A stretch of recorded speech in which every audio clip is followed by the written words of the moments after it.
শিক্ষার্থী বন্ধুরা দেখো, কর্মধারয় সমাস মোট 5 প্রকার। তার ভিতর প্রথমে হচ্ছে সাধারণ কর্মধারয়, একটা হচ্ছে উপমান কর্মধারয়, একটি হচ্ছে উপমিত কর্মধারয়, একটি হচ্ছে রূপক কর্মধারয় এবং বাকিটি হচ্ছে মধ্যপদলোপী কর্মধারয় সমাস।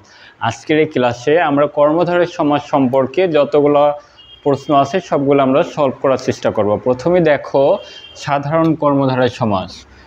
সাধারণ কর্মধারয় সমাস মোট 5 ভাগে গঠিত হতে পারে। প্রথমটি হচ্ছে বিশেষণ প্লাস বিশেষণ যোগে। এখানে দেখো টক একটি বিশেষণ শব্দ, ঝাল একটি বিশেষণ শব্দ।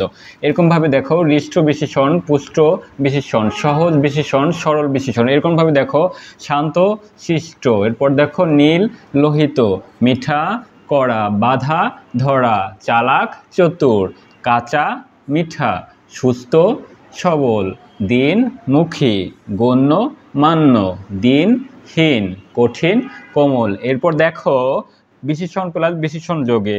উড়ো একটি বিশেষণ শব্দ, চিঠি একটি বিশেষণ শব্দ, নীল একটি বিশেষণ শব্দ, পদ্ম একটি বিশেষ শব্দ। এরকমভাবে দেখো নীল আকাশ, বীর পুরুষ, উড়ো জাহাজ, জঙ্গি বিমান, খাস মহল, কাশ কলা, খাস কামরা, সুখ্যাতি, মহা নবী, নব জাতক, মহা ঋষি, সুকীর্তি, কুচক্র, কদ আকার, কুসংস্কার।